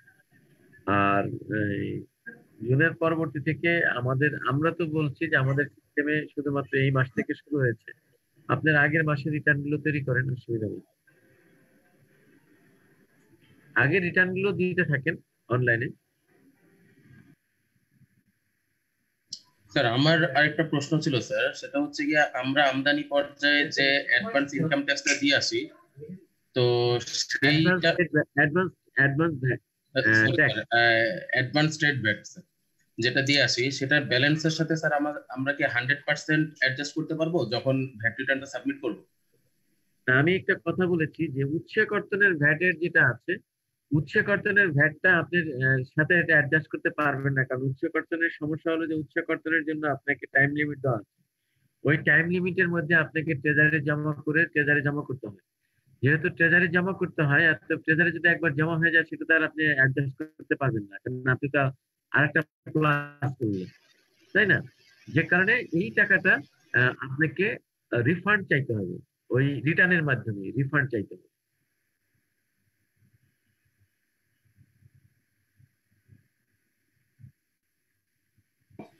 হ্যাঁ বলেন মিস্টার রফিকুল ইসলাম, প্লিজ।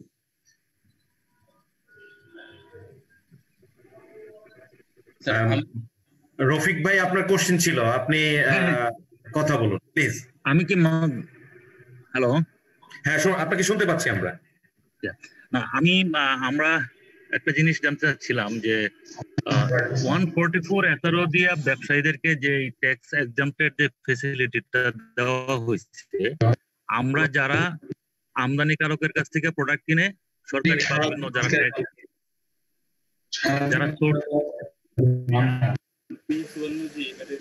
যারা সোর্সের ট্যাক্স,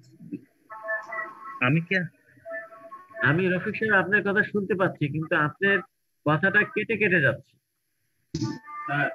আচ্ছা, আমি যেটা বলতে যাচ্ছিলাম যে আমরা আমদানিকারকের কাছ থেকে প্রোডাক্ট কিনে যারা সোর্সের ট্যাক্স কাটে, বিশেষ করে গভর্নমেন্ট প্রতিষ্ঠান, তাদের এখানে আমরা সেল করতেছি।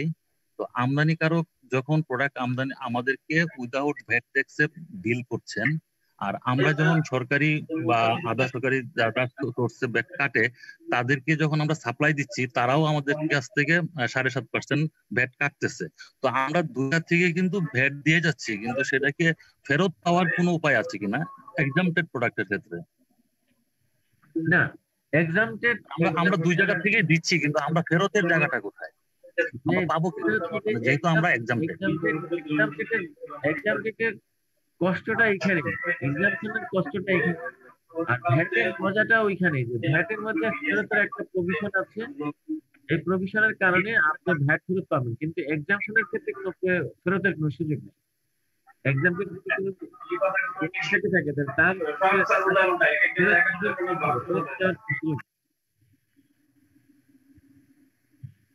মানে আমাদের জন্য কিছু নাই না। আচ্ছা, আমাদের রিকভারির কোনো সুযোগ নাই, আমাদের কস্টিং শুধু বাড়ছে দুই জায়গাতে। আমাদেরকে উইদাউট দিচ্ছে, এক্সাম্পশনটা ঠিক না। এক্সাম্পটেড হইলে পরে তখন অনেক বেনিফিট থেকে আপনি হয়ে যান, ভ্যাটের বেনিফিট গুলো থেকে আপনি। আচ্ছা স্যার, আরেকটা জিনিস যে আমরা যখন যারা উৎসে কাটে তাদেরকে যখন আমরা 6.3 দিচ্ছি, তারা এইটা নেওয়ার পরেও তারা কিন্তু ঠিকই কাটছে 7.5%। তারা কি কাটতে পারে নাকি না? কাটতে পারে। আচ্ছা, তারা কাটতে পারে, কারণ হলো যে 6.3 যখন আপনি দেন তখন ওখানে বলা আছে যে 15% হারে যদি 6.3 থাকে তাহলে কোনো ভ্যাট কর্তন করতে হবে না, আর 15%-এর নিচে যদি হয় তাহলে পরে সেক্ষেত্রে আপনার এটা কি করবে, তারা যোগানদার হিসেবে সাপ্লাই ধরে 7.5% ভ্যাট কর্তন করে নেবে। আচ্ছা স্যার, তাহলে আমরা কি সেই ক্ষেত্রে 6.3 না কাটাই ভালো না? মানে আমার তো শুধু লাইবিলিটি। 6.3 কাটতে হবে ওই আপনার এক্সাম্পশন সুবিধা নেওয়ার জন্য। মানে আমি তো এক্সামটেড সুবিধাও পাচ্ছি না, আমি তো কিছুই পাচ্ছি না আসলে। আমি বললাম না যে আমরা আসলে কোথাও কিছু পাচ্ছি না। তো আমদানিকারকও আমাদেরকে ধরছে, আবার সাপ্লায়ার যাদেরকে সাপ্লাই দিচ্ছি তারাও কাটছে, কিন্তু আমরাও একটা পেপার তৈরি করছি 6.3, তার মানে এখনো একটা লাইবিলিটি ক্রিয়েট করছি, তার মানে আমার লাইবিলিটি 3 জায়গায় হচ্ছে, আমি তো কোথা থেকে ফেরত পাচ্ছি না। এক্সাম্পটেড বাট জিরো, কিন্তু এটা আসলে এখন এই যে এই আইনে এর থেকে বেশি সুবিধা দেওয়া নাই, উৎস কর্তনের এর থেকে সুবিধা নাই, না থাকার কারণে আপনি আসলে এখানে আমি বলবো যে আসলে একবার আমদানিকারক, আপনি যখন আমদানিকারকের কাছ থেকে কিনছেন, সে একবার আপনার কাছ থেকে হয়তো 5% কেটে নিচ্ছে অথবা 15% নিয়ে নিচ্ছে। আবার আপনি যখন নিজে আবার এটাকে সাপ্লাই দিচ্ছেন, তখন যিনি যাকে সাপ্লাই দিচ্ছেন সে আবার সেটার কাছ থেকে 7.5% কর্তন করতেছে। অর্থাৎ আপনার এই পাশেও মানে শাখের করাত যেটাকে বলা হয়, শাখের করাতের মধ্যে আপনি দুই দিকেই কাটতেছেন, কোনো দিকে কাটা এখানে আসলে আমাদের জন্য আপনার এটা এনবিআর এর বিষয়গুলো লিখেন, কারণ এগুলো আসলে কি এই প্রবলেম গুলো আসলে হাইলাইটেড হয় না, না হওয়ার কারণে এগুলো নিয়ে চিন্তা ভাবনা হয় না। এগুলো এখন তো আইন তো আমাদের অনেক আগে থেকেই তৈরি হয়েছে, আইন তৈরি হয়েছে। এখন এই যে ছোটখাটো যে বিষয়গুলো যেগুলো নাকি এখনো মানে পড়ে আছে, সেগুলোকে অ্যাড্রেস করা দরকার। এগুলোকে আপনারা যখন হাইলাইট করবেন, তখন কিন্তু এগুলো আস্তে আস্তে অ্যাড্রেস হয়ে যাবে। যেটা কিভাবে মানে এটাকে অ্যাড্রেস করলে পরে আপনার উপরে সেই এই দুই পাশে শাখির করার যাতে না হয়। Thank you sir. রফিক ভাই, আপনাকে ধন্যবাদ, আপনি খুব ভালো কিছু পয়েন্ট রেজ করেছেন। আমরা বাংলাদেশ কম্পিউটার সমিতি থেকে আপনার পয়েন্টগুলো আমাদের সাথে ডিসকাস করেন, তাহলে আমরা সরাসরি এনবিআর মহোদয়ের সাথে, চেয়ারম্যান মহোদয়ের সরাসরি কথা বলে আমরা এই পয়েন্টগুলো নিয়ে নেক্সট কিভাবে আমরা সহযোগিতা পেতে পারি আমরা চেষ্টা করব। আমি এরপরে ধন্যবাদ রফিক ভাই। আমি এরপরে সাইফুল ইসলাম, আপনি হ্যান্ড রেজ করেছেন, আপনি যদি আনমিউট করে কথা বলেন। সাইফুল ইসলাম। আসসালামু আলাইকুম, আমি কম্পিউটার সিটি টেকনোলজিস লিমিটেড থেকে বলছি। জি প্লিজ বলুন। আমার স্যারের কাছে প্রশ্ন হচ্ছে, আমি 144 এর আওতায় যে প্রোডাক্ট গুলো আছে এগুলো যখন ইম্পোর্ট করতেছি আমার 5% এটি কাটতেছি। আমি যখন রিটার্ন সাবমিট করতেছি আমি এখান থেকে অব্যাহতি নিচ্ছি, যেহেতু 51, 53, 54, 64 ধারার যে নিয়মগুলো মানার পরে, তো আমি কিভাবে রিফান্ড পেতে পারি? আমার যে এটিগুলো আমি দিয়ে আসতেছি 5%, আমি কিভাবে রিটার্ন করব? আমি সাইফুল সাহেব, আমি বলছি আমরা ইতিমধ্যে অনলাইনে রিফান্ড মডিউলটা ডেভেলপমেন্টের জন্য আমরা অলরেডি কিভাবে ডেভেলপমেন্ট করবে এর বিজনেস প্রসেস এবং লজিক গুলো অলরেডি আমাদের যে ভেন্ডর আছে ভেন্ডরকে আমরা দিয়েছি। তো এটি আসলে রিফান্ডের যে প্রসিডিউরটা, এটা গত বা অর্থ বছরের আইন যেরকম ছিল এই বছর টোটালি চেঞ্জ হয়ে গেছে। যেহেতু চেঞ্জ হয়ে গেছে, এই জন্য আমাদেরকে আবার নতুন করে ডেভেলপ করতে হয়েছে। তো এটা এখন ভেন্ডরের কাছে আছে ডেভেলপমেন্ট গ্যারান্টির পর্যায়ে। তো যেহেতু এটি আপনি 4 মাসের মধ্যে রিফান্ড ক্লেমের ফেরত পাওয়ার হচ্ছে 4 মাস, অর্থাৎ মানে যে কর্মমেয়াদ আছে সেই কর্মমেয়াদ প্লাস আরো 4 মাস, দ্যাট ইজ আপ ইউ মানে আপনি 4 মাস 29 দিন এই পর্যন্ত বেনিফিট পাবেন। তো যেগুলো আপনি এই পর্যন্ত নেন নাই সেগুলো আর ফেরত পাচ্ছেন না, কিন্তু এই 4 মাস 29 দিনের মধ্যে যেগুলো এখনো আছে, অর্থাৎ গত জুলাই থেকে এই পর্যন্ত যেগুলো আছে সেগুলোর জন্য আপনি ভ্যাট অফিসের কাছে রিটার্ন পাঠান যে আপনি এগুলো রিফান্ড চান। রিটার্ন ফর্মের ওই যে ফর্মের আমি বলেছিলাম, ফর্মের এন্ট্রি নাম্বার, নোট নাম্বার হচ্ছে 67। হ্যাঁ, এখানে আপনি লিখে আপনি ভ্যাট অফিসকে দেন, এবং এটা হয়তো পাইতে একটু সময় লাগবে, কিন্তু তারপর আপনি এটা পেয়ে যাবেন। আমার কথা হলো এটা। আর আমরা যখন অনলাইনে চলে আসবো তখন আর আপনার জন্য সমস্যা হবে না, এটা অলরেডি কমিশনারকে 3 মাসের মধ্যে আপনাকে ফেরত দিয়ে দিতে হবে। জি, থ্যাংক ইউ। ধন্যবাদ সাইফুল ভাই, কম্পিউটার সিটি টেকনোলজিস থেকে। আমি হ্যান্ড রেজ করেছেন আনিস ভাই, এক্সেল টেকনোলজিস থেকে। আনিস ভাই, আপনি আনমিউট করে কথা বলবেন। স্যার, আমার একটা কোশ্চেন হচ্ছে যে ম্যানুফ্যাকচারিং, যারা ম্যানুফ্যাকচারার তারা তো স্যার অ্যাডভান্স ট্যাক্স এবং ভ্যাট দুটোই হচ্ছে গিয়ে স্যার রেয়াত পায় 15% ভ্যাট দেওয়ার কারণে। তো যখন হচ্ছে গিয়ে স্যার 15% ভ্যাট ক্যালকুলেশন করে সেটাকে স্যার আমরা রেয়াতের সাথে অ্যাডজাস্ট করি, তখন হচ্ছে গিয়ে স্যার দেখা যায় যে আমার ব্যালেন্সটাই বেশি থেকে যায়। কিন্তু ভ্যাট অফিসের কথা হচ্ছে যে না, আপনাদের কিছু টাকা অবশ্যই জমা করতে হবে, এটা কি স্যার আসলে বাধ্যতামূলক কিনা স্যার? এই জন্যই তো বললাম যে আপনি ভ্যাট অফিসারের কাছে যাবেন না, আপনি অনলাইনে সাবমিট করে দিবেন, ভ্যাট অফিসার আপনার চোখ আপনি টিক কিওসিটি পাবেন। বুঝতে পারছেন? জি স্যার। এটা ঠিক আছে স্যার। আপনি অনলাইনে আসেন, আপনি বলবেন যে আমি রিটার্ন সাবমিট করছি, যে আপনি অনলাইনে যা দেখেন আমার কাছে আগে অনলাইনে দেখে আসেন, তারপরে আপনার কি ডকুমেন্ট দরকার সেটা বলেন, আমি আপনাকে দিয়ে দিচ্ছি, কিন্তু আমি অনলাইনে স্যার আপনার সাথে কথা বলবো। জি স্যার, থ্যাংক ইউ স্যার। ঠিক আছে, এটা সে বলতে পারেন, এটা ইলিগাল টোটাল। এই জিনিসগুলো একটু বন্ধ করার জন্যই আসলে আমাদের অনলাইনের এই উদ্যোগ নেওয়া হয়েছে, যাতে করে আপনাদের সাথে ওই ভ্যাট অফিসাররা অনর্থক অন্যায়ভাবে আপনাকে কোনো প্রপোজাল বা কোনো কিছু বলতে না পারে। এই জিনিসটা কিন্তু এখানে এই জন্যই করা হয়েছে, এবং তার এন্ডে আমরা সবকিছু তাকে বেনিফিট ফ্যাসিলিটি করে, ইভেন আপনার যত তথ্য সব কিন্তু সে দেখতে পায়। তো সে যদি দেখতে পায়, সে আমার সিস্টেমে বসে দেখবে। এরপরে যদি তার কোনো রিকোয়ারমেন্ট থাকে, সে আপনার কাছে চিঠি দেওয়া চাইবে। হ্যাঁ, এবং আমরা সিস্টেমে এও আনতেছি, রিকোয়ারমেন্ট আপনাকে অনলাইনেই করতে হবে এবং অনলাইনে আপনি দিয়ে দিবেন সব স্ক্যান করে, এমনও সিস্টেম আসতেছে। জি স্যার, থ্যাংক ইউ স্যার। ধন্যবাদ আনিস ভাই। আমরা কিন্তু প্রোগ্রামের শেষ দিকে পৌঁছে গেছি। মুস্তাফিজুর স্যারকে অনেক অনেক ধন্যবাদ। আমি হয়তোবা আপনি আর দু একটা প্রশ্নের অ্যান্সার করতে পারেন চ্যাট বক্স থেকে। এরপরে আপনি মুস্তফা কামাল স্টারটেক থেকে, আপনি কি কোনো কোশ্চেন করতে চাচ্ছেন কিনা? মুস্তফা কামাল আনমিউট করে প্রশ্ন করতে হবে। আসসালামু আলাইকুম। ওয়ালাইকুম আসসালাম। হ্যাঁ স্যার, আমি স্টারটেক থেকে। জি জি, প্লিজ বলবেন। স্যার, আমাদের যে প্রবলেমটা হয় সেটা হচ্ছে আমরা যখন ক্লায়েন্টের কাছে কোনো কিছু সেল করি, তখন যেটা হয় যে তারা আমাদেরকে প্রকিউরমেন্ট প্রোভাইডার হিসেবে ট্রিট করে। আর হচ্ছে হ্যালো, জি জি জি, বলেন। প্রকিউরমেন্ট প্রোভাইডার হিসেবে ট্রিট করে, কিন্তু আমরা যেটা বোঝানোর চেষ্টা করি যে আমরা আসলে সাপ্লায়ার। এখানে দেখা যাচ্ছে যে যদি আমরা ভ্যাটেবল প্রোডাক্ট হয় তাহলে সাপ্লায়ার হিসেবে 5%, আর যেহেতু আমরা প্রকিউরমেন্ট প্রোভাইডার না, মানে এইটাই বোঝানো যায় না যে আপনারা তো টেন্ডারের মাধ্যমে আসছেন বা আপনারা তো কোটেশন দিয়ে আসছেন। এইটা যেহেতু আপনারা প্রকিউরমেন্ট প্রোভাইডার, আমরা আসলে কোনোভাবে বোঝাতে পারি না যে আমরা প্রকিউরমেন্ট প্রোভাইডার না। স্যার, আমার 1 নম্বর কোশ্চেন। আর 2 নম্বর হচ্ছে স্যার, আমরা তো ভ্যাটেবল মানে ভ্যাট এক্সেম্পটেড গুডস বিক্রি করি। সেই ক্ষেত্রে যেটা হয়, ভ্যাট এক্সেম্পটেড গুডস হচ্ছে এসআরও 144 দিয়ে আমরা এই ভ্যাট এক্সেম্পশনটা পাই, এই ফ্যাসিলিটিটা পাই। কিন্তু দেখা যাচ্ছে যে অনেকে এটা বুঝেই না যে এটা যে একটা এসআরও আছে, বা তারা আমাদেরকে ট্রিট করে যে এই যে 149 যে ম্যান্ডেটরি ডিরেকশন, ওইখানে হচ্ছে যে প্রকিউরমেন্ট প্রোভাইডার ডেফিনেশনে ওরা আমাদেরকে ট্রিট করে যে আপনি তো এইভাবে আসছেন, কোটেশন দিয়ে আসছেন, আপনি তো মানে কি বলে টেন্ডার হয়ে আসছেন, আপনি আসলে প্রকিউরমেন্ট প্রোভাইডারই, আপনি আসলে সাপ্লায়ার না, সেহেতু আপনি 144 এই ফ্যাসিলিটিটা পাবেন না।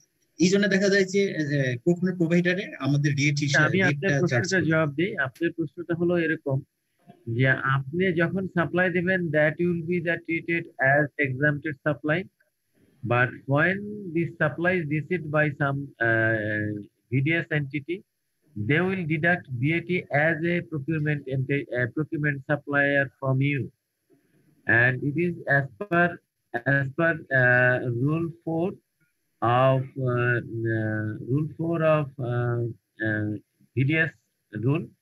It is clearly mentioned in sub column com, that is mentioned it is here, অন্য সকল ব্যক্তি যাহারা অন্য কোন আমদানিকারক বা উৎপাদক বা ব্যবসায়ী বা সেবা প্রদান নিকটে প্রথম তফসিল দ্বারা অব্যাহতি প্রাপ্ত নয় এমন কোন পণ্য বা সেবা বা সংগ্রহ করিয়া উৎসে কর্তনকারী সত্তার নিকট সরবরাহ করেন, তারা যোগানদার হিসেবে বিবেচিত হইবে।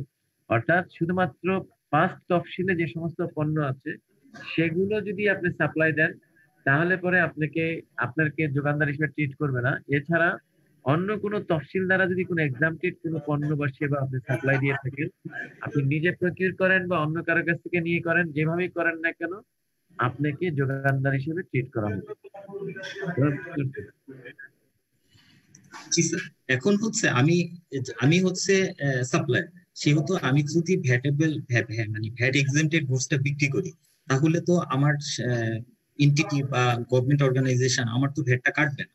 কিন্তু তারপরেও আমরা এটা বুঝাতে পারি না যে তারা বলে যে কাটবে, বা তারা বসে আছে কাটার জন্য। এই ক্ষেত্রে স্যার আমরা কি করতে পারি? কারণ আমরা তো মানে কস্টিংটা যখন করি, প্রাইসিংটা যখন করি, তখন তো আমরা ভ্যাটটা বাদ রেখেই করি, তখন দেখা যায় আমাদের প্রফিটের উপর একটা হিট করাটা আপনাদের ভুল।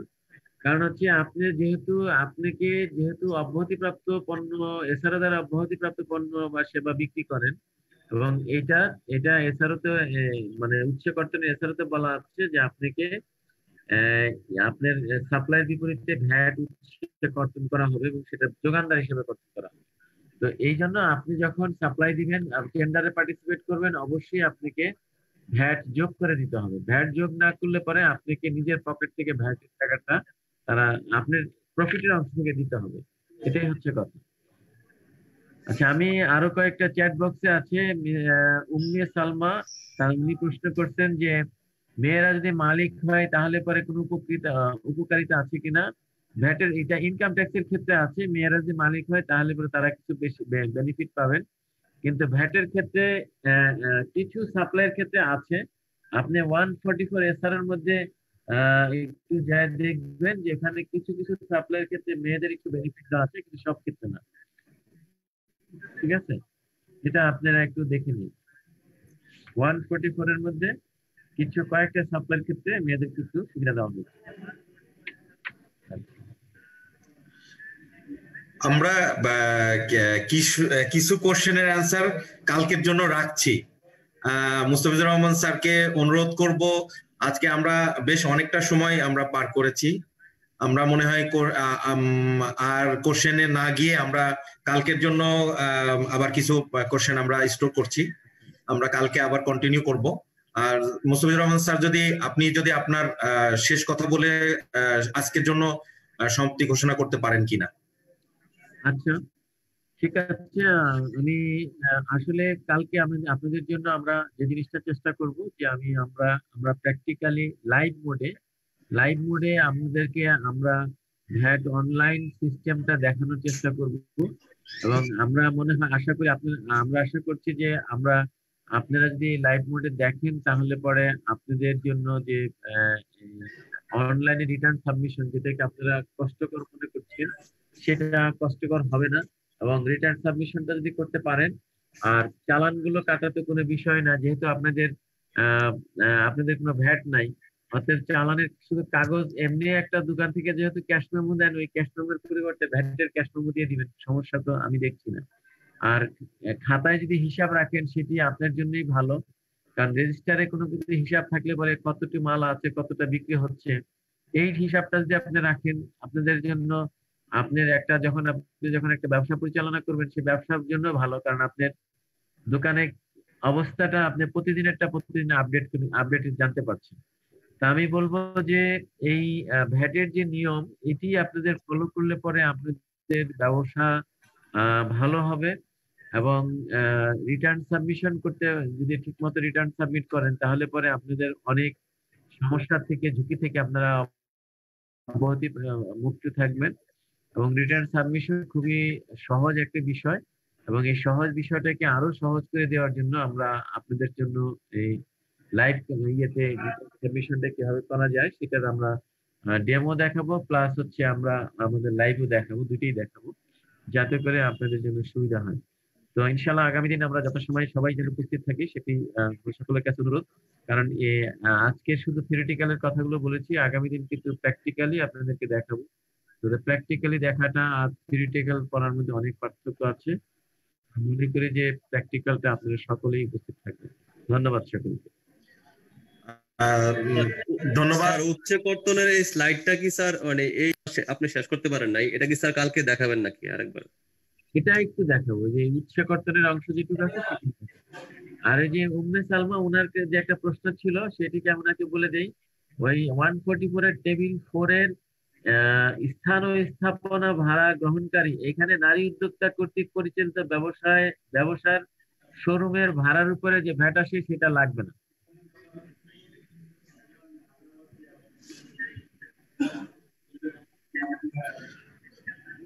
ধন্যবাদ কাজী মুস্তাফিজুর রহমান স্যার।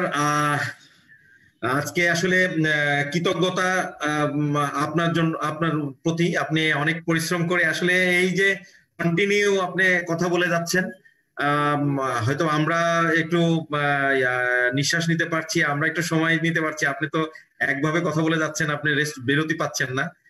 তো যা হোক, আজকে আপনি আমাদের সুন্দর একটি সাবজেক্ট ছিল, যে সাবজেক্টটি আমাদের যারা আইসিটি বিজনেসের সাথে জড়িত, যারা ক্ষুদ্র মাঝারি বড় ইম্পোর্টার সকলের জন্যই খুবই জরুরি ছিল।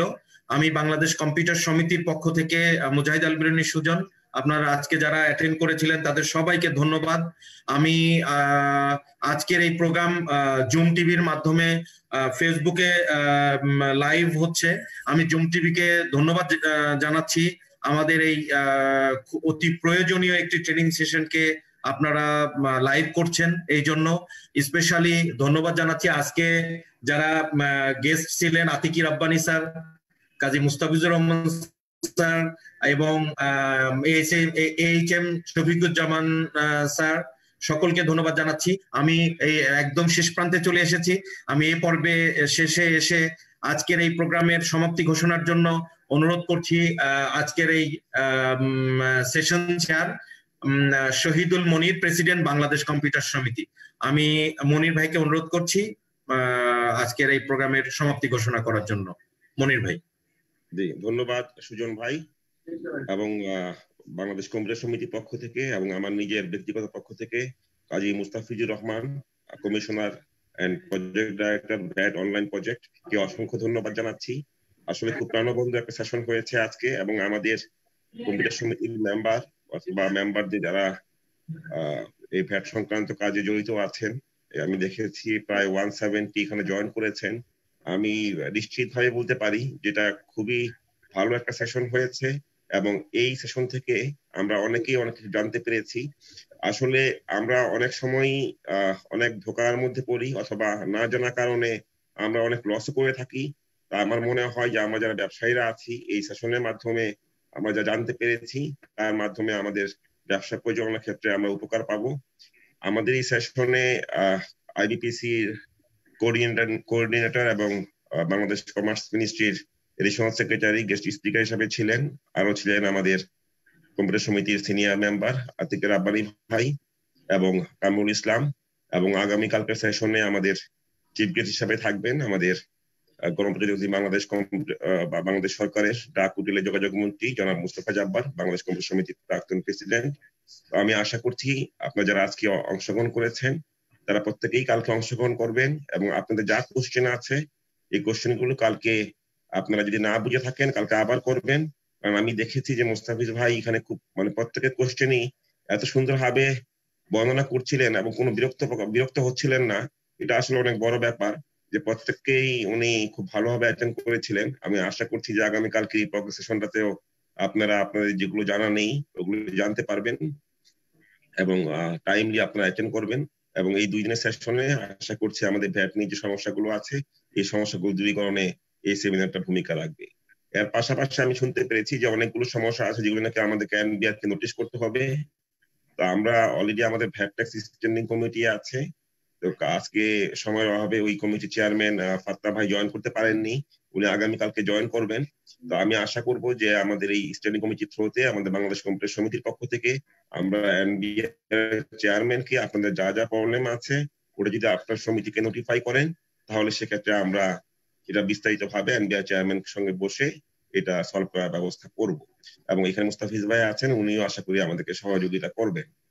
আর আমি আর বক্তব্য দীর্ঘায়িত করব না, আপনাদের সবার জন্য শুভকামনা।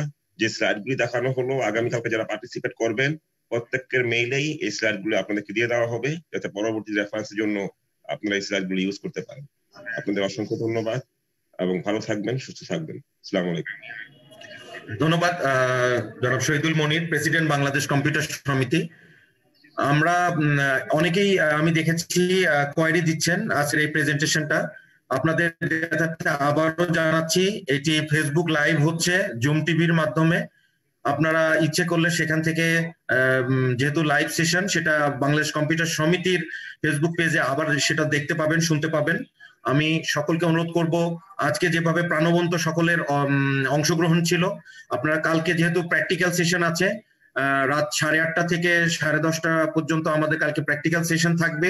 সেই সেশনগুলোতে আপনারা অনলাইন ভ্যাট সাবমিশন কিভাবে আরো সহজতর হবে এবং আমরা সহজে সাবমিট করতে পারবো সেটি আমাদেরকে দেখাবেন মুস্তাফিজুর রহমান ভাই।